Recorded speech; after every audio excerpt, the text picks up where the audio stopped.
سلام به کارناوالکری های عزیزم، سلام و خدافظ. نمیدونم کیاتون کدوماتون یعنی قسمت قبل رو دیدین.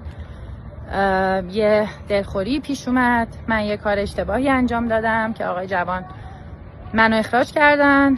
فکر میکردم که حالا با منت کشی و عذرخواهی و اینا حل بشه، ولی متاسفانه نشد. من حالا خودم از دست یکی ناراحت بشم با یه ببخشید و یه شکلات و اینا قضیه حل میشه، ولی خب توی کار فرق داره دیگه. همه چی خیلی جدی‌تره و همه چی خیلی محکم‌تره. حالا نمیدونم شماهایی که دیدین اصلا کاری که من کردم در حد اخراج بود، یا اگه ندیدین بریم ببینین اصلا در حد اخراج بود. یه چیزایی هم الان شنیدم که مثل این که خود کارناوال تر کنسل نشده، مجری رو قراره عوض کنن، یعنی قراره جای من کس دیگه ای رو بیارن، ولی حالا تا مجری دیگه ای پیدا کنن یا حالا هر چیزی که باشه کارناوال تر پخش نمیشه دیگه.